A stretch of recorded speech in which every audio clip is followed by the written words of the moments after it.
Bhagavate Vasudevaya. Srimad Bhagavatam, Canto 7, Chapter 5, Prahlad, the saintly son of Hiranyakashipu. Text number 2 to begin with. I'll just read the translation because there's no purport. Prahlad Maharaj was already educated in devotional life, but when his father sent him to these two sons of Sukracharya,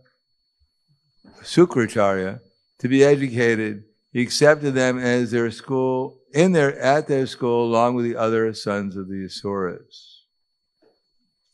Text 3. Yat tatra guruna proktam sushuve nupapatacha Esadu manasa mene swaparasad grahashrayam yatatra guruna proktam shushuve nupapatacha nasi sadhu manasa mene swaparasad rahashrayam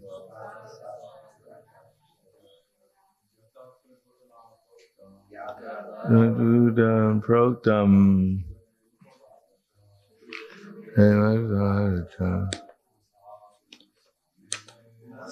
manasa neme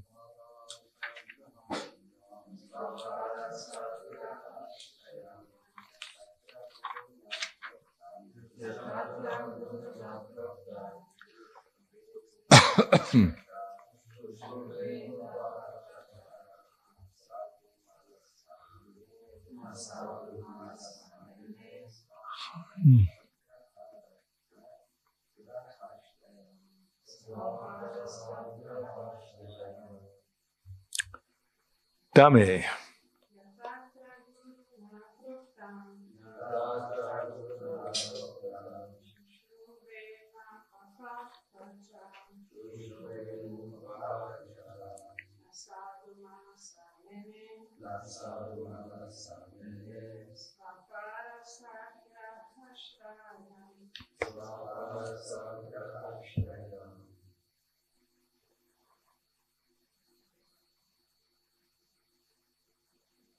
Probably get a capture one of the flowers.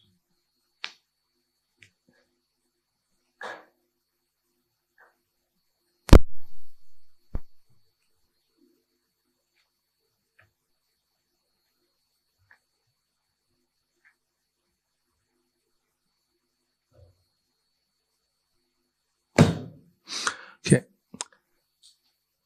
Yat. Which?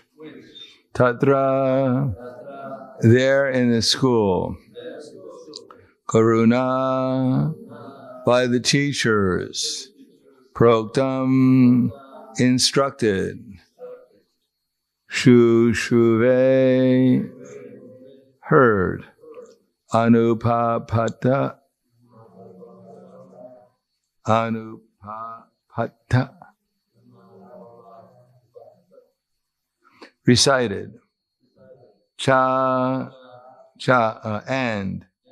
Na, not. Sadhu, good.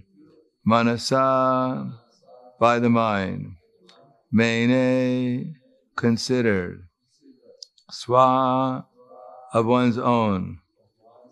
Para, and of others. Asatgraha, by the bad philosophy. Ashrayam, which was supported. Translation and purport by His Divine Grace, A.C. Bhaktivedanta Swami Srila Prabhupada. Prahlad certainly heard and recited the topics of politics and economics taught by the teachers, but he understood that political philosophy involves considering someone a friend and someone else an enemy. Thus, he did not like it. Purport. Politics involves accepting one group of men as enemies, another group as friends. Everything in politics is based on this philosophy, and the entire world, especially at the present, is engrossed in it. The public is concerned with friendly countries and friendly groups, or enemy countries and enemy groups. But as stated in the Bhagavad Gita, a learned person does not make distinctions between friends and enemies and friends. Devotees especially do not create friends and enemies. A devotee sees every living being as a parcel of Krishna. Mamaivang so jiva bhutaha. Therefore, a devotee treats friends and enemies equally by trying to educate them both in Krishna consciousness. Of course, atheistic men do not follow the instructions of pure devotees, but instead consider a devotee their enemy. A devotee, however, never creates a situation of friendship and enmity. Although Prahlad Maharaj was obliged to hear the instructions of Sanda and Amarka, he did not like the philosophy of friends and enemies, which forms the basis of politics. He was not interested in this philosophy. Om Vishnu Vraya Krishna Prasthaya Bhutale Srimate Bhaktivedanta Swami Namane Namaste Sarasvatundeve Gauravani Vacharane Nirvishesha Srinivadi Paskyadyade Sitarne. It is said in the prayers of the six Goswamis, Krishnat Kirtana Ganat Paro, Krishnat Kirtana Gananata Paro, Premamritambo Nidhi, Dira Dira Janat Priyo Priyakaro. That the six Goswamis were absorbed in an ocean of transcendental happiness. Krishnat Kirtana Ganag Paro. Bhuvi Bhuvo, Premamrita, in an ocean of prema. And therefore, Dira, Dira, Janat Priyo, that they were friends with both the Dira, the self-controlled, and the Adira. So that's basically speaking how we divide things up. Krishna is not a Republican, he's not a Democrat, he's not a green, he's not a whatever it may be. Black, white, or red, or yellow. He divides everything up into two classes, the Dhiras and the Adhiras. And that's consistent throughout the Bhagavad Gita. There's a class of people, which is most people, and whatever political affiliation or other philosophy they have, is all based upon sense gratification. For Bhagavad Gita, Krishna is not for sense gratification. Therefore, when Krishna summarizes to Arjuna in the second chapter, he begins with when Arjuna is asking about what is an advanced person? Who's an actual advanced person? First thing Krishna says is, Prajahati yada kaman sarvan partham manogatan atmanyavatmana tushta stita pragyasta tochate. One who gives up these desires which arise from mental speculation or mental concoction and thinks of the self alone, he is said to be situated in knowledge. In other words, the material world is a world of duality. People will be interested in gratifying our senses or assisting us in gratifying our senses, and they become our friends. And those who are impediments or obstacles or threaten our sense gratification, they become our enemies. But actually, these are all conducted. Everyone is being conducted by the three modes of material nature. So behind everything, Tribhira Gunamaya Bhavar, Abhik Sarvam Vidam Jagat, Mohitam Nabijananti, Mam Abhyak Param Avyayam. The three modes of material nature, Tribhira Gunamaya Bhavar, Abhik Sarvam Vidam Jagat, Mohitam. The three world is under the spell of the three modes of material nature, and therefore they're acting according to those modes. But this has nothing to do with the soul. Except the soul, being under the influence of ignorance, is being forced to act according to the different modes. So our duty is not to figure out which mode we like and which mode we don't like, is to take people out of the modes, whoever they may be, and put them into the spiritual energy. anyone under the spiritual energy will drop out of material competition and not be seeing friends and enemies, but seeing everyone as Vidya Vinaya Sampane, Brahmani Gavi Hastini, Shuni Chaiva Swapikecha, Pandita Samadarshana. That a learned person sees everyone equally, not only the human beings, whoever their political affiliations may be, or race or color or whatever else. They even see the animals, such as the elephant and the dog, and even the lower class people, such as the dog eaters, as Krishna's servants. And if one sees like that, then Yari Deka Tarikaha Krishna Upadesh. Our duty is not to change people from one religious affiliation to the next, or from one political party to the next. Our duty is to change people from their material consciousness to spiritual consciousness. And if we affiliate ourselves with any particular group, then we'll also be under this sway of mental concoction. This is good and this is bad. Well, it's all bad. Anything except for Krishna is bad. Prabhupada once said that everyone says they're good. We say everyone is bad except for us. Now, people won't like that. They'll say we're fanatics. But actually, we say Krishna is all good. And anyone for Krishna or God, they're also good. And anyone against Krishna is not good. If one is for Krishna, then one will be for all living entities. One will be actually non-sectarian. One will be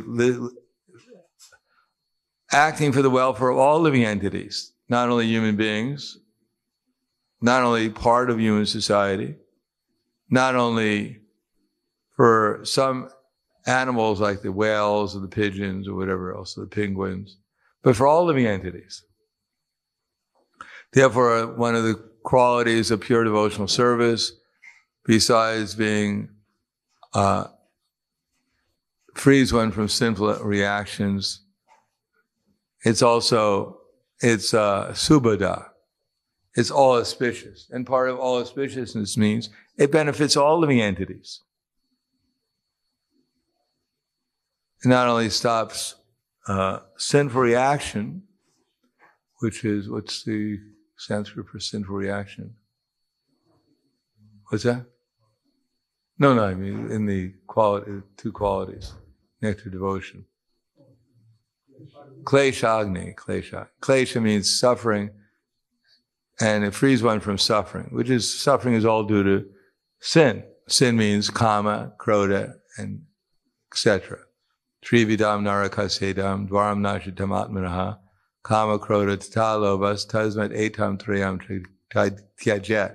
There are three gates leading to hell: lust, anger, and greed. Every sane person should try to get free from these three gates because they lead to the degradation of the self.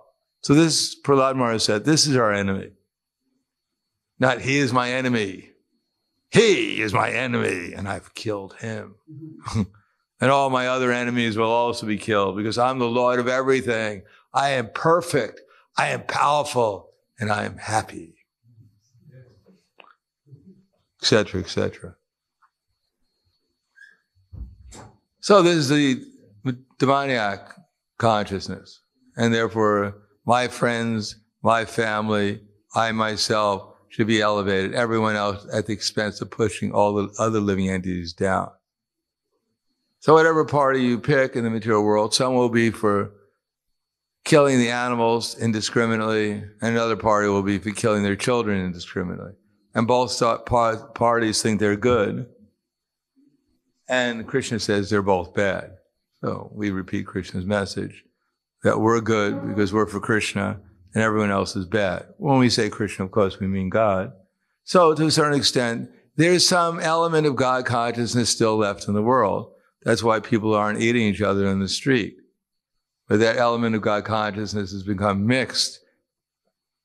And therefore, people don't know what's to be done, what's not to be done. They don't know what's religion. They don't know what irreligion is. And therefore, they sometimes get it right, and most of the times they get it wrong. But getting it right means to give up this mental concoction, desires arising from mental concoction, and find shelter in the self alone, Krishna alone. Dukeshu vamanagmanak, sukeshu vigatas priha, vita raga bayakroda, manmana bhav. Dukeshu vamanagmanak, sukeshu vigatas priha, vita raga bayakroda, stiti deramuni uchate. So we want to become actually fixed in our minds. Then, of course, we're part of the material world. We've got this material body. There must have been something we did wrong. No one gets the material body. And there are avatars who come. They don't come in a material body. They come in a spiritual body. But having a material body is a symptom that we violated the laws of nature in some degree or another, which is not difficult. Even when one tries hard. You just walk on the street, you kill an ant, you're liable to be punished for killing that ant. So what to speak of our poor selves, how many microbes we're breathing in all the time without chanting Hare Krishna. So one gets a material body, one has to suffer to some degree. But that suffering is also an impetus to make advancement in Krishna consciousness. It's not useless. It's not for no reason. It's to inspire us to take deeper shelter of Krishna. Without birth, as old age and disease, Prabhupada writes in the Bhagavad Gita, there is actually no impetus to make advance in spiritual life. So the devotee learns to tolerate, even when they're faced with difficulty. And when everything is seemingly going all right for a couple of minutes, or an hour, or a day, whatever else, then the devotee doesn't sit back and relax and stop popping grapes in his mouth and everything's going to be all right from now on. No, one goes on with one's determination to utilize the better situation in order to serve Krishna with more determination.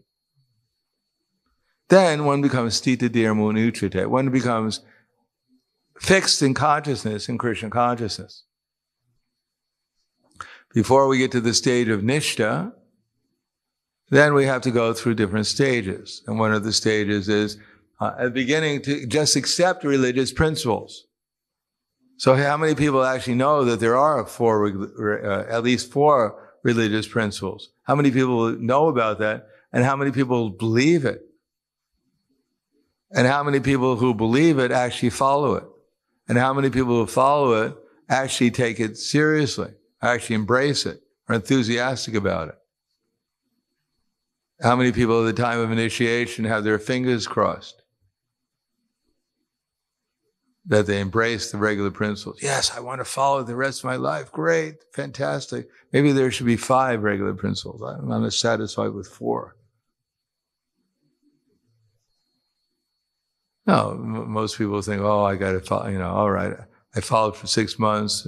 Maybe I can follow for another 6 months, which is practically a lifetime. So people don't like these principles of freedom, as Krishna calls it.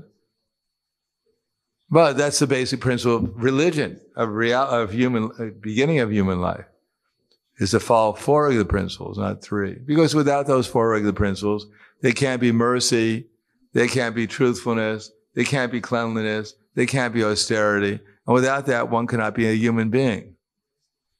But that's not the end of it. I'm following the 4 regular principles. I deserve to go to Vaikuntha. Chaitanya Mahaprabhu was doing kirtan in the Srivasanga, and one Brahmin wanted to hide and see the pastimes. And his qualification was that he only drank milk. So Chaitanya, he was hiding. Srivas Thakur allowed him to hide somewhere in his house so he could see the nocturnal kirtans of Chaitanya Mahaprabhu.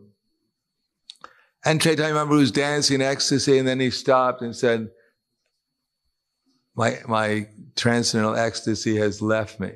There must be someone in this house who's not a devotee.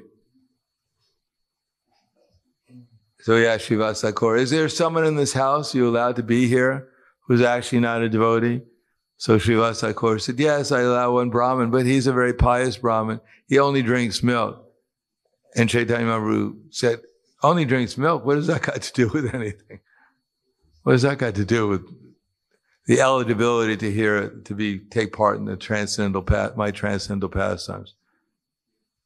So I don't remember if they threw the Brahmin out of the house or he changed his mind and decided to chant Hare Krishna too.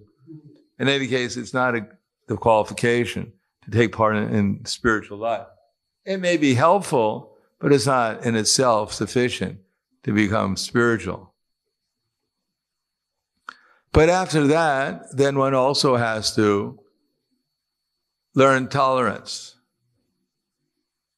One has to not only accept the regular principles of religious life, but one has to, what's the next thing? 7.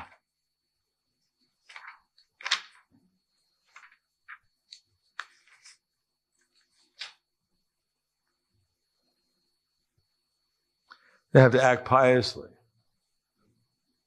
So acting piously means Krishna consciousness in this age. There's no, practically speaking, there's no other opportunity to act piously in this age other than chanting Hare Krishna.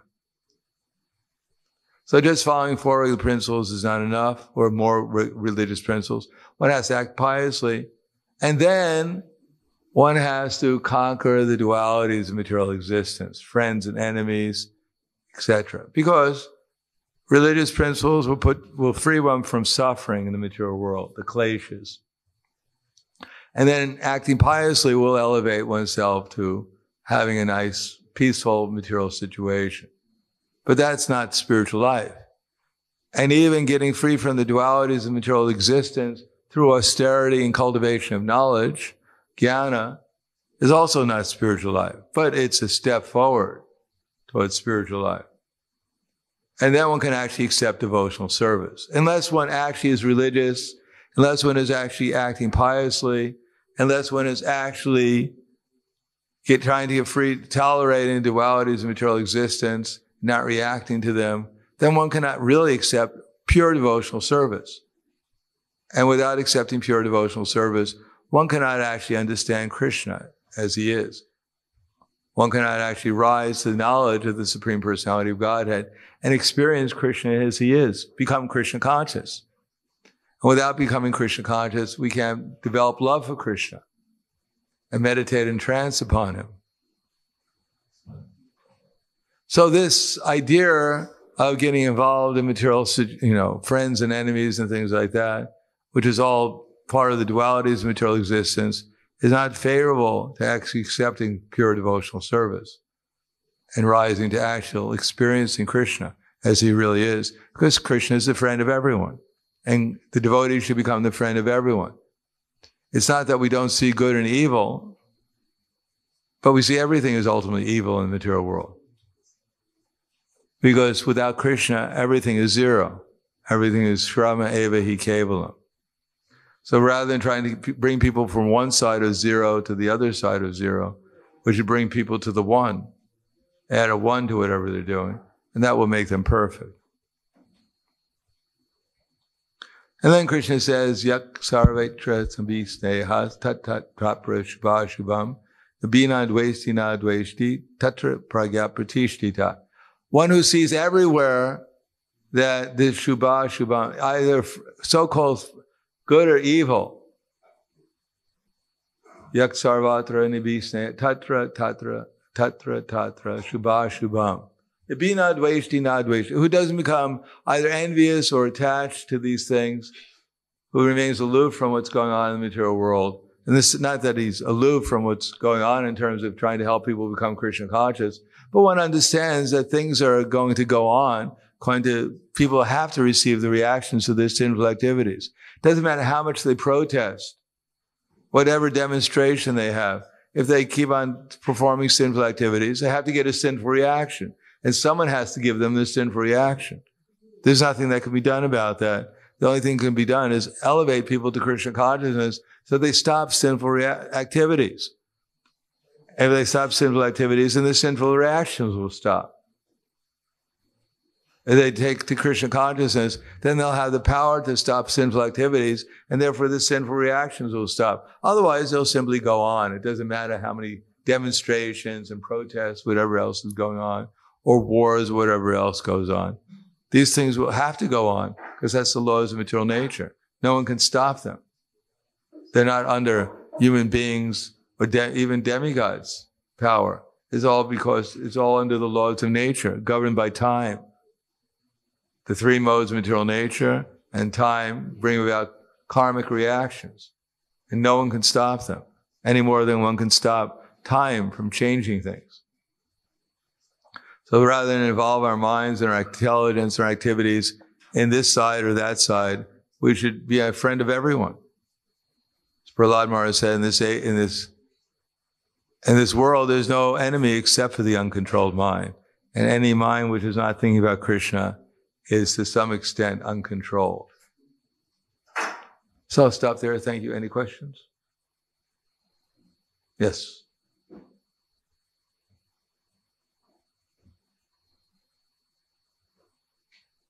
Hare Krishna. So Prahlad Maharaj was avoiding politics, and this is the ideal of a devotee. On the other hand, if we are totally uninvolved or detached, either we may land in the war zone unexpectedly, or we will be seen sometimes as irrelevant because we don't even know what people are talking about. So how does one find the balance between discriminating between the different modes, which are all not so good in the material world on one hand, and on the other hand being aloof and neutral? Well, first of all, we're not interested whether people find us relevant or not relevant in one sense. Ultimately, we're interested whether Krishna and his acharyas find us relevant in what we're doing. We're not trying to become relevant to people, because people may say dance naked in the street and then you'll become relevant. We're not interested in that. We're interested in finding people who find Krishna and his philosophy relevant. I mean, I don't mean pandering to their tastes. I mean that we don't even speak their language. We don't understand what... We should explain Krishna consciousness in a relevant way. But this is part of our relevant way. Stop this. I'm favorable for these people because it's good for their sense gratification.